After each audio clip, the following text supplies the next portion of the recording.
Hi, everybody, and welcome to the Wisconsin chapter of the Wildlife Society's Brown Bag webinar series. My name is Allie Scott, and I'll be facilitating today's webinar. And so before we get started, I'd like to do a few announcements and talk a little bit about the Wisconsin chapter of the Wildlife Society.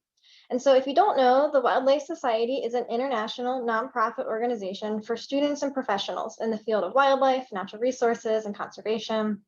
And we have many units, including a National Parent Society, regional sections, state chapters, and student chapters. And so here today, we're the state chapter for Wisconsin, and we also work closely with several student chapters that are hosted by universities throughout the state. Anybody can become a member of the Wisconsin chapter of the Wildlife Society, and there's some great benefits to being a member, like access to the statewide annual winter meeting, subscription to our communications and event announcements, eligibility for committee membership and leadership, and access to exclusive professional development activities and eligibility for awards and scholarships. And so if you're already a member of our chapter and you know someone who isn't, you can give them a free one-year membership. This is called the Give Back Program. And I'll put a link to the program in the chat, and I encourage you to nominate someone you know for a membership. The Brown Bag webinar series has given us the chance to hear from a lot of great speakers on a lot of different interesting topics, but we're in need of more speakers for future webinars. And so if you or someone you know is interested in being a webinar speaker, or if you have suggestions for future topics, please get in touch with us because we'd love to hear from you. And so finally, this webinar is being recorded and it'll be available soon on our YouTube page. And you can find this and past recordings of the Brown Bag webinars there. And I'll put a link to the page in the chat. And so with that, I'd like to move into our topic and our speaker for today. The title of today's webinar is Biologically Sound and Culturally Appropriate: Lessons Learned from Working for an Intertribal Agency in the Ceded Territory of the Western Great Lakes region. And so we're lucky to have Travis Bartnick to present on this topic. Travis grew up in the lake country of north central Minnesota. He earned his bachelor's degree in biology and wildlife ecology from the University of Wisconsin-Stevens Point, and his master's degree in wildlife ecology from UW-Madison. He lives in Washburn, Wisconsin, and spends much of his time hunting, fishing, and foraging in northern Wisconsin. After Travis's presentation, we'll have time for live Q&A, so please put any questions you have in the chat and we'll address them at the end. So welcome, Travis, and I'll turn it over to you. All right, thank you, Allie. Thank you for that introduction, and I really appreciate having the opportunity to be here today for this Brown Bag webinar. I should just start out by saying that what I plan on sharing today is just mainly based off my own experiences, and will include some of my own thoughts and opinions on my experience working for the Great Lakes Indian Fish and Wildlife Commission.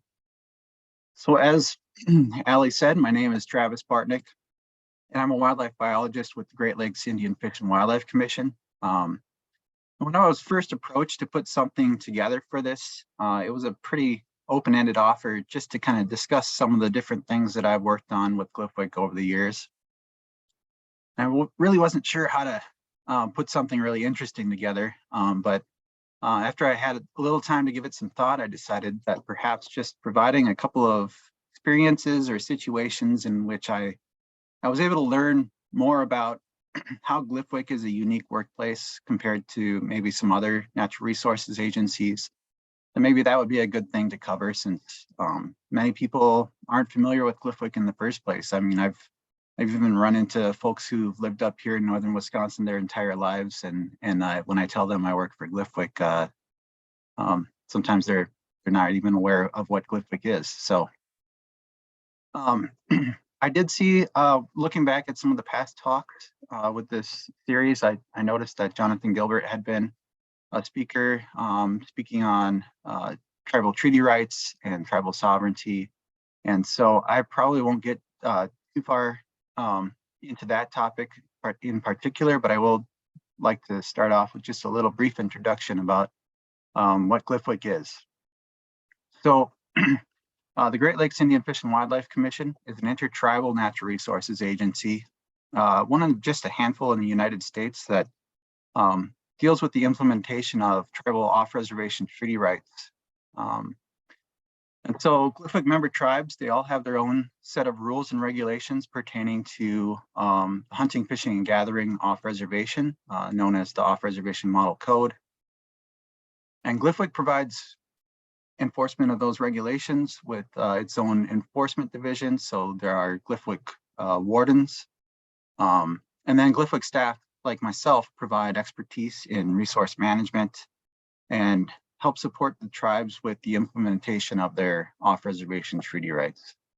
And I think one important thing to point out is that GLIFWC is not just a tribal version of, like the DNR, like a state natural resources agency, even though that's often how I've heard it described. One thing that I feel that sets GLIFWC apart is that GLIFWC's strategic plan includes incorporating or infusing the Ojibwe culture into our work. And we're often given opportunities to participate in Ojibwe cultural practices of one form or another. And these opportunities often help us interact with tribal community members in ways that we wouldn't normally or necessarily be able to otherwise. And also, with this map of the ceded territory, as you can see here, those ceded territories, they span state geopolitical boundaries. So we're often involved in work with multiple agencies from the local, state, and federal levels. And we often need to pay attention to what sort of resource management decisions are being made by the different states.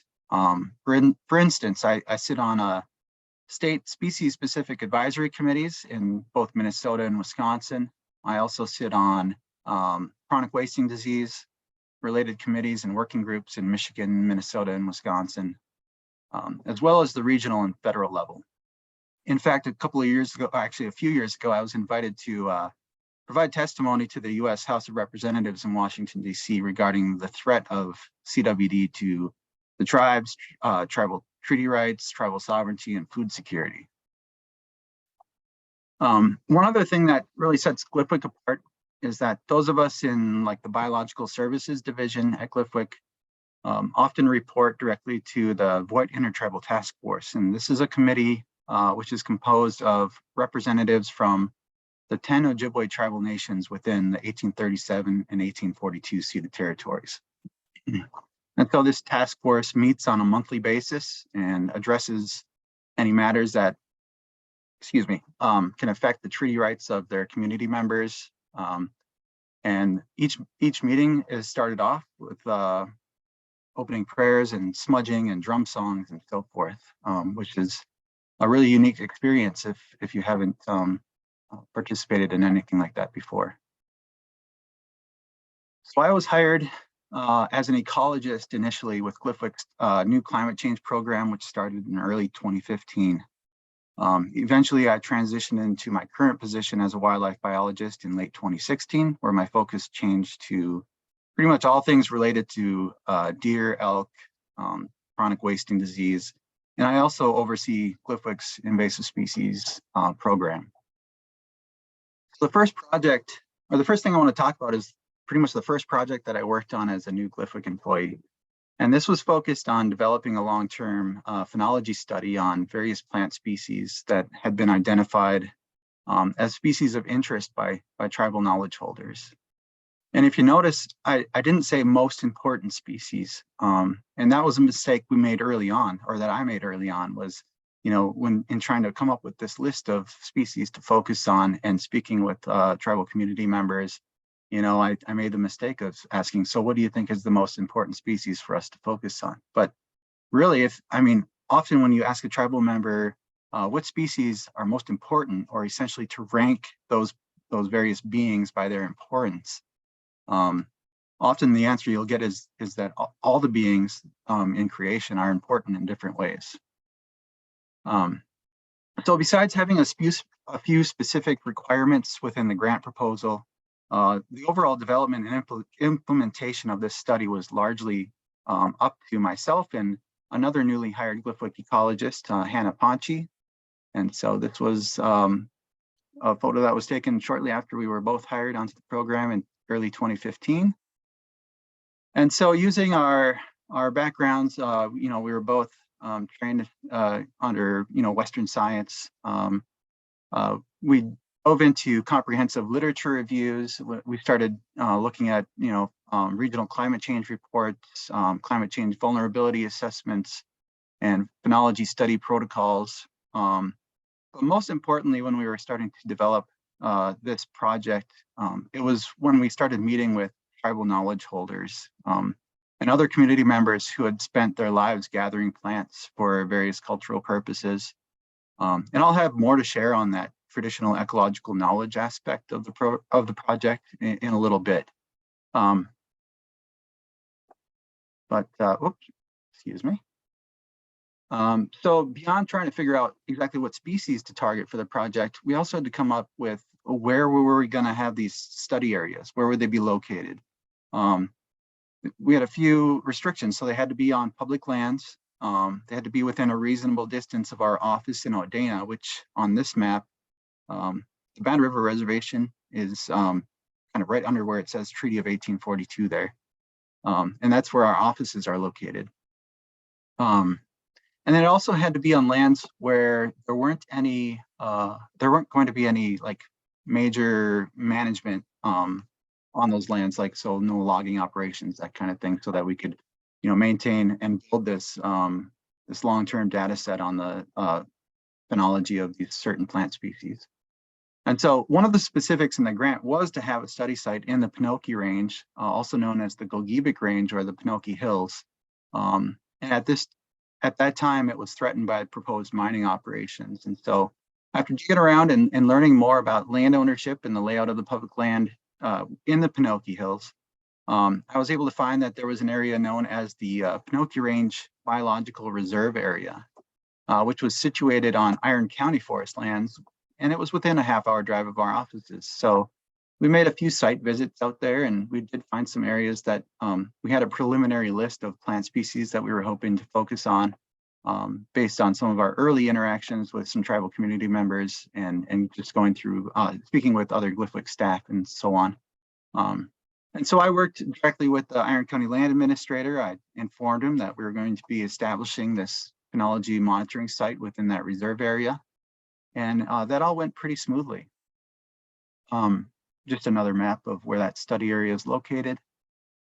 Now for the second site, we decided to focus on these research natural areas that are kind of scattered throughout the Chequamegon-Nicolet National Forest. And so we visited several of these sites. We maintained contact with the Forest Service staff and the Forest Service botanist. And then kind of working under the Tribal Forest Service MOU, we were able to establish the second phenology site at this location. But a big lesson that I learned in that study site selection process was that with tribal sovereignty, GLIFWC isn't necessarily required to submit permit applications or any of the usual paperwork involved with like obtaining permissions to conduct these sort of studies on public lands. And I had gone through the whole process of finding the application, filling it out, and then when I sent it up kind of for approval, I was told, no, we're not sitting, we're not, GLIFWC doesn't have to submit that kind of a permit application. And we work, directly with the different government agencies. And so we just had a couple of meetings and informed, the right staff at the Forest Service to let them know that we were planning on setting up this phenology study within this research natural area, which was about an hour drive south of our offices. So then the other part that I mentioned earlier was conducting interviews with tribal knowledge holders. And I found this challenging, particularly in the sense that, I was a trained scientist in the natural resources discipline from a purely Western science standpoint, and neither Hannah or myself were really familiar with trying to interview people. We were used to working out in the field, conducting surveys, tracking wildlife, analyzing data, and so on. And so we were especially not trained in interviewing those, who come from a different culture with their own beliefs and practices. And we didn't really know what to expect, being non-tribal ourselves, and then entering these communities to try to gain a better understanding of their intimate knowledge of the plants and other beings on the landscape. And so we were supposed to have a traditional ecological knowledge specialist hired at the same time that we were hired, but there was a little bit of a delay in that hire. And so we were tasked with initiating some of these interviews ourselves. And I think some of the valuable lessons that I gained from that work was mainly associated with traditional ecological knowledge, that work, learning about working with tribal community members, learning about their customs, beliefs, cultural practices. You know, you learn patience. You have to be willing to listen. You learn about the importance of sharing food at meetings. You know, when you go to meet with some of the community members, we made the mistake of not bringing food one time, and you know, having that food there is just a really important part of the culture and sharing with one another, and you know, that reciprocity. And then about offering a SEMA or tobacco when asking an elder to share information. That's also a really important aspect of the Ojibwe culture is putting down that tobacco or offering that tobacco to someone, because it shows humility, and it, you know, it expresses that you're ignorant about a certain topic and that you respect that person by offering them the tobacco to seek information that they hold. And so I guess excuse me, what I would say from that is that I learned that even just the process of offering tobacco to ask someone for information was a learning process in itself, because it's not universal among every tribal community member. So I learned that, you know, some prefer to have a pinch of tobacco handed to them directly into their hand. Some preferred to have a little tobacco tie or a little bundle of tobacco, so that they didn't have to sit there and hold the tobacco the entire time that we were doing an interview, that sort of thing. Some preferred being handed a pouch of tobacco. So learning all those different things, and just trying to be respectful, learning about how to ask questions in a good way and in a respectful way. Asking questions using language that's not overloaded with scientific jargon. That's another thing that's super important. You know, you'd have a really difficult time trying to get any information from a knowledge holder if you just walk into an interview and you ask them, you know, what can you tell me about variation in the phenological timing of blueberries at your local blueberry patches, or something like that. You really just can't expect to go into a community as a non-tribal member and ask to speak to a tribal harvester and expect to get an immediate answer to your question. Another big important part of this is storytelling as a significant component of the Ojibwe culture. So the answer to one of your questions might come in the form of a traditional story or teaching. And it's sometimes up to you to dig into what was shared, what was said, and link it back to what you were asking in the first place. So to kind of link that teaching to the information that you were seeking. And depending on the season, some stories can or cannot be told. So some stories can only be told during the winter months when there's snow on the ground. So if you approach someone and offer them a SEMA and ask about something that's related to a teaching that can only be told, you know, in those months or in that time where there's snow on the ground, you might have to wait until December or January or February to finally sit down with them and hold that interview. And even if it's the right time of year for those stories or those teachings, some might still just be reluctant to share those teachings with a non-tribal member. And so building trust can be a lengthy process. We had to learn that not everyone's willing to divulge their knowledge. It's, you know, really important to them to hold that knowledge. And, you know, sometimes it can take multiple tries, or it just takes multiple interactions with that person to kind of build that trust and that respect, mutual respect. So after figuring out the potential locations of the study sites, engaging with tribal knowledge holders about, you know, those target species for the study, and finally getting a decent study plan in place, we thought we were ready to just initiate the study. We thought, you know, we can just go out there, start marking trees and plants, but we then learned that there was another really important part of this process, and that included holding a ceremony at one of the study sites. And the ceremony included GLIFWC staff, Forest Service staff, because this was held at the site on the Chequamegon-Nicolet National Forest. And some of the other tribal knowledge holders who had shared their teachings with us also attended this ceremony. And so we went out to the study site. We formed a circle in the forest. Drum songs were played. Sema was passed around and collected and placed into a pipe, which was passed around. And the reason for all of this was that it's just really important for the Ojibwe culture to hold these types of ceremonies, to let the spirits and the beings within the forest know why we're there, to pay them respect, and to take pity on us humans. And because we're asking these beings to teach us about them. And so we were asked by tribal knowledge holders to continue placing down a pinch of tobacco whenever we go out to the study site to collect data and record observations. And so this is one of the many ways that we're asked to incorporate or infuse the Ojibwe culture into our work as GLIFWC staff. And I can see how like maybe some from outside of GLIFWC might see this as a form of cultural appropriation, but it's really not that. It's actually part of GLIFWC's strategic plan. It's not about really our personal beliefs or lack thereof.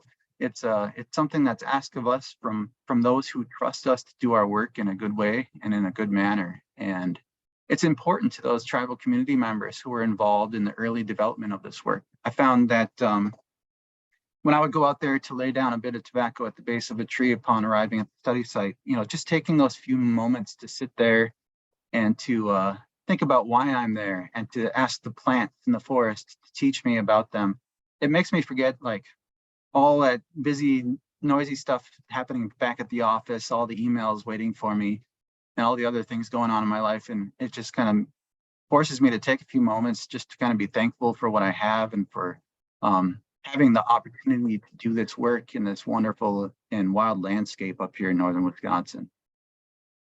And I found that although in my own life outside of work, I don't necessarily offer tobacco. It's not part of my culture, my cultural practices personally.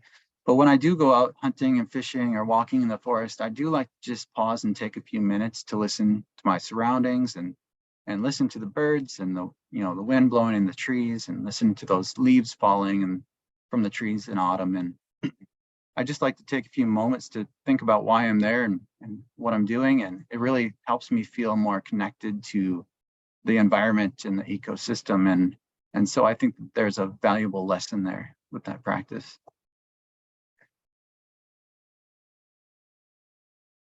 So that was, my first project that I worked on at GLIFWC.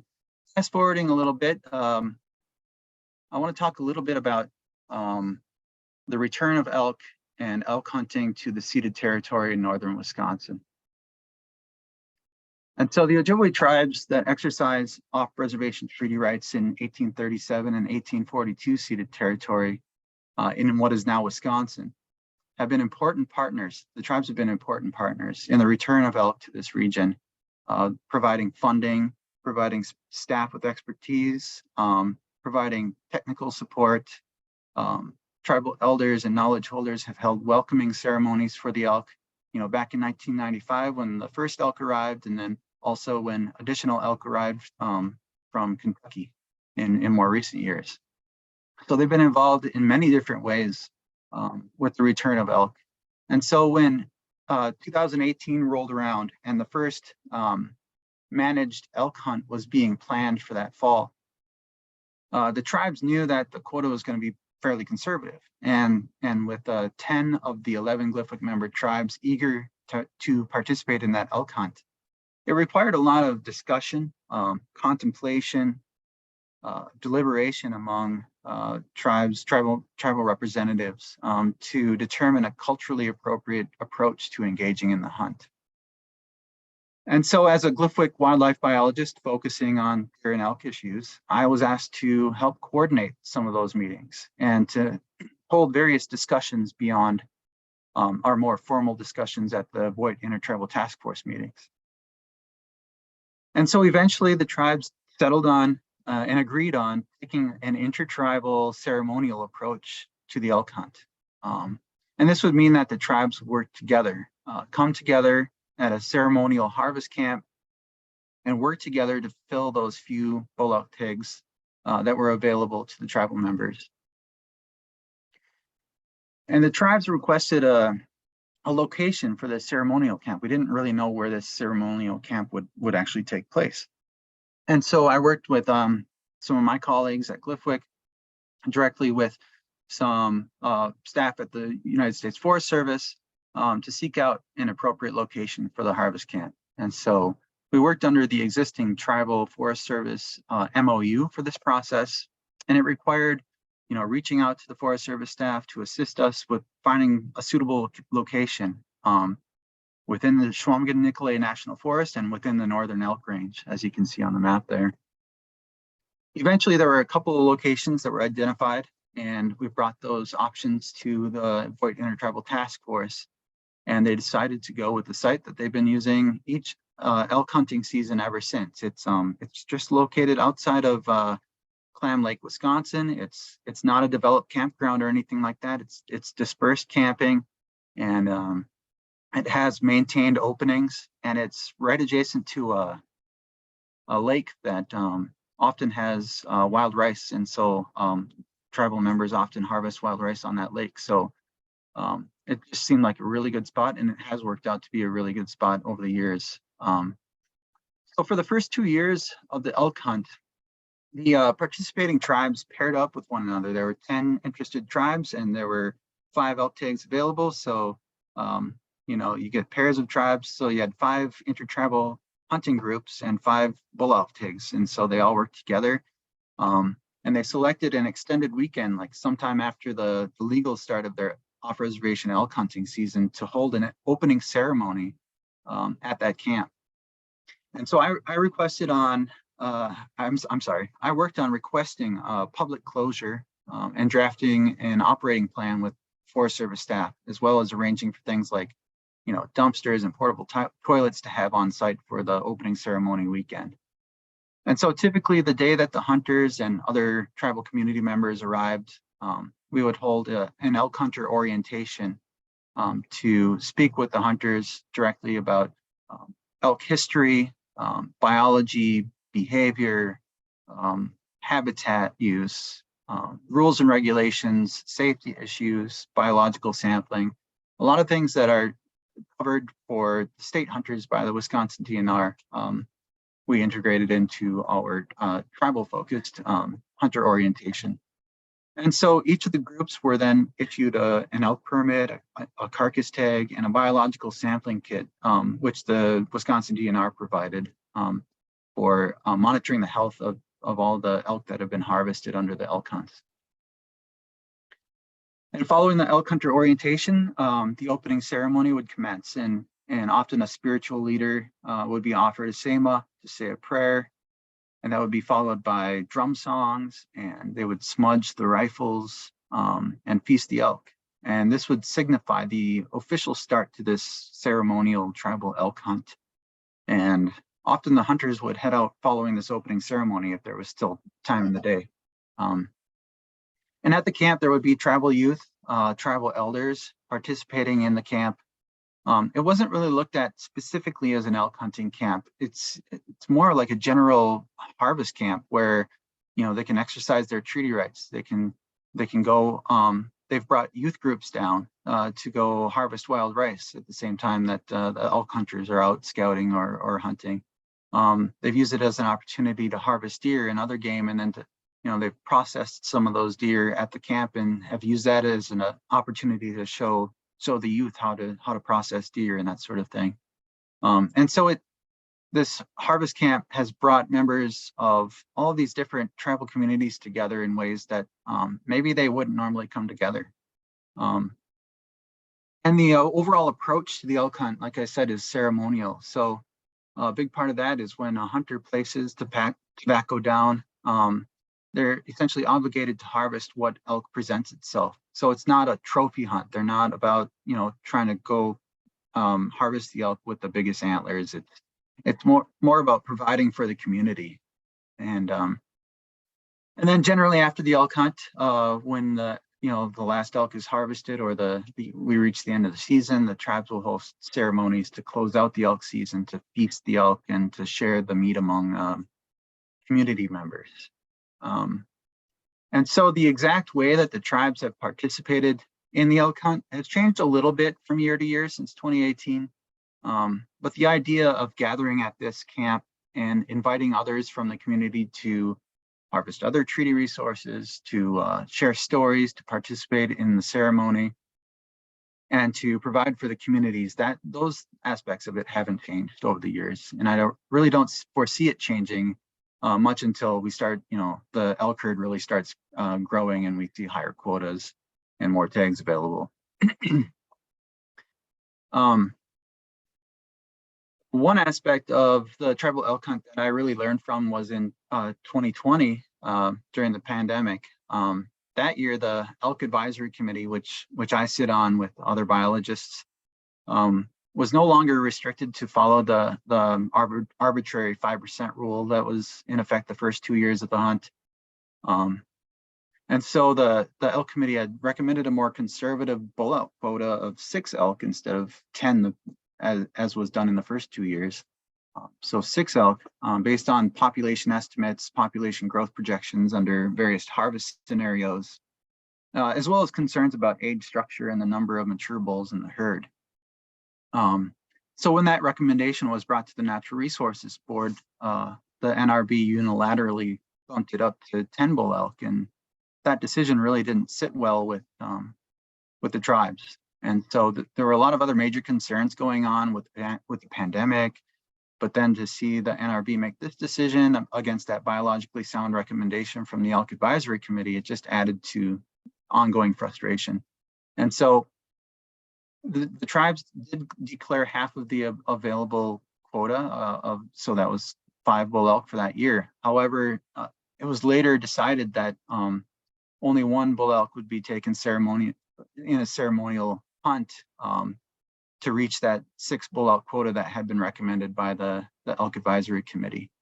But it was also stated that if any of the tribes did need to go out and harvest elk to provide for their communities, that they could still harvest up to that full quota of 5. But overall, due to various circumstances and issues with COVID restrictions and hunters getting sick and that sort of thing, the tribes ended up not harvesting any elk that year. But they also felt that it was the right decision because sitting out that year, because given all the circumstances and the challenges going on, it was what was best for the elk in the long run. And so what I learned from that is that, the tribes aren't afraid to make these difficult decisions to protect the resource for the long term for future generations, if it means that they won't get to harvest in one particular year. They chose a more conservative approach than the state did out of concerns for the population and for future generations. And that decision to limit hunting is based on following the best available science and taking caution when thinking more long-term about herd health and future generations. And, those future generations hopefully will have a chance to harvest elk in that region in the future. So, I just had one more photo there with the screenshot of some of the youth helping haul out one of the quarters of elk from one of the first hunts. So I think I have a little bit of time left. So that's pretty much all I had put together for slides and for the presentation. But I just wanted to talk a little bit more about other ways in which we've kind of infused culture into our work. So a few years ago, our Biological Services Division started something that we called recharge events, kind of like a retreat, but we weren't really fond of the word retreat, so we used recharge. And so we use this as an opportunity to focus on developing like shared leadership skills, breaking down some of the silos that had formed in our division over the years, to focus more on like forming interdisciplinary teams. And part of that is to prevent, some of our coworkers from being overloaded with some of the work, and some of the work would benefit from insights, shared by others with different backgrounds who have different skill sets and strengths and that sort of thing.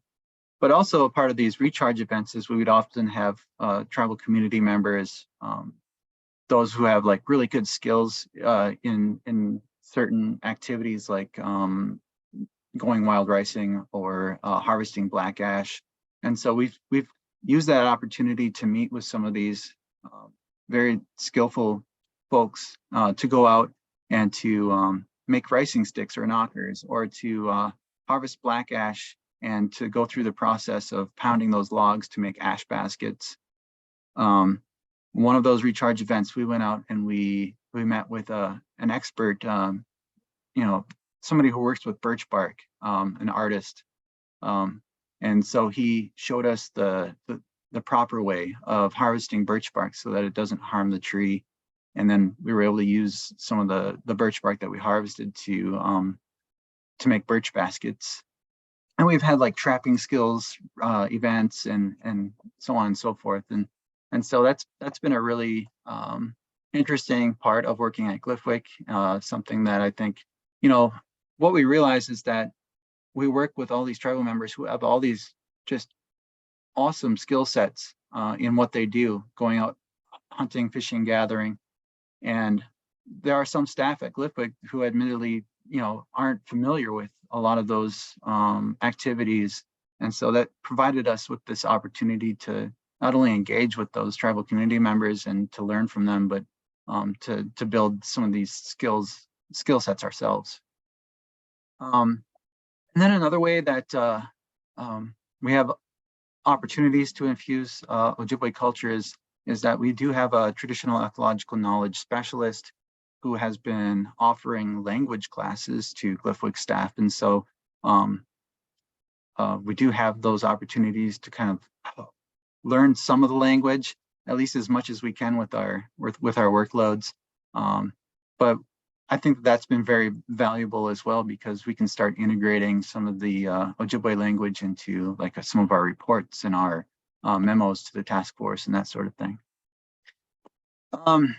And I guess with that, I just want to wrap it up by saying that, initially I never saw myself having this position when I was fresh out of college. But after living up in this area and on the Bayfield Peninsula for a few years after grad school and learning more about GLIFWC and the Ojibwe tribes and treaty rights, I knew that if I had the opportunity, then I would give it a shot. And so now I've been with the commission for 7.5 years, and I feel like GLIFWC and the member tribes have provided me with so many opportunities to gain new experiences and to continuously be learning from the many challenges that this job brings.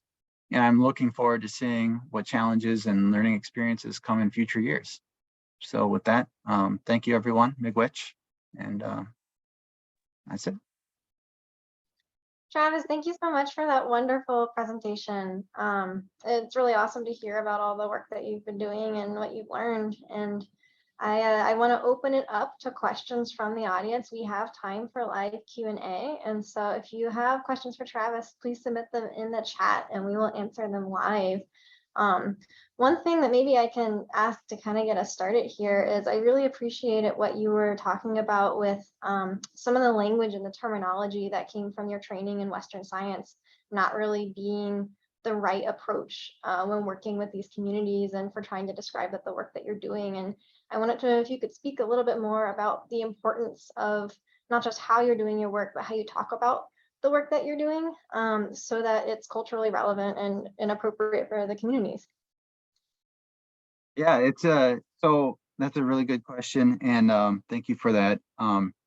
Yeah, I found it very challenging when I first started at GLIFWC because I was just so focused on, like the Western science terminology and that kind of thing, and then I just found that when you're initially meeting with knowledge holders and that kind of thing, and you're just throwing out all these technical terms that we weren't really getting anywhere with those discussions. And so we had to just be more mindful about the terminology that we used, and it just takes a while. It takes a while to get used to, and everyone's different, right? So some people are more comfortable with that technical language than others are, and so that's where like building those relationships, it can take a long time, but over that time you get to learn about how much liberty you have to use certain technical language versus just trying to use more on the level language, I guess.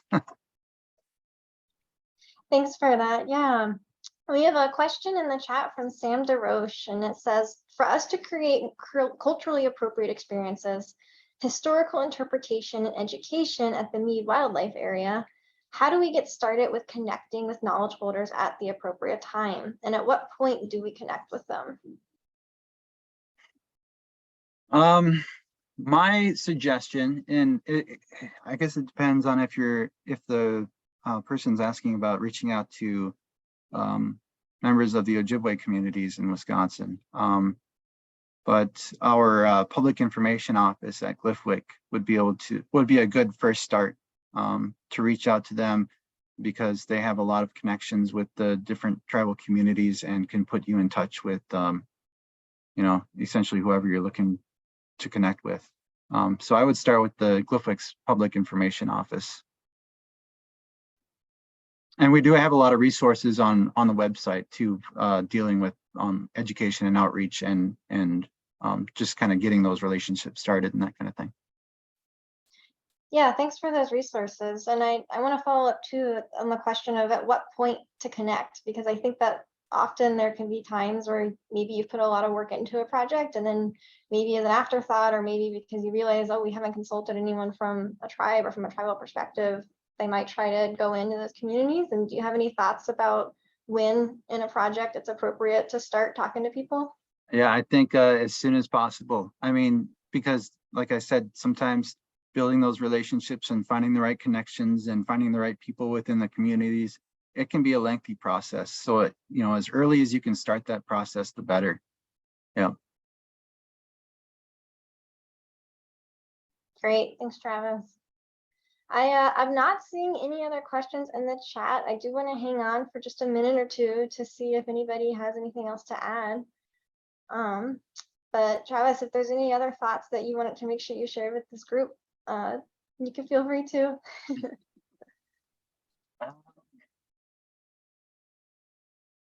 I don't know. Sorry, I'm kind of drawing a blank right now, but You've already shared a lot of really great information with us. And so if we're not getting anything else from the room, I want to thank everybody so much for coming, and we can wrap up a few minutes early. Just a reminder that our next brown bag webinar will be on November 9th with Wisconsin's Green Fire. And so I hope you'll be able to join us then for what's going to be a great presentation. And Travis, thank you so much for sharing everything you learned with us today. I want to thank Jennifer Summers for running our tech support, and thank you all for coming. So have a great afternoon. Thanks. Have a good day. Appreciate it.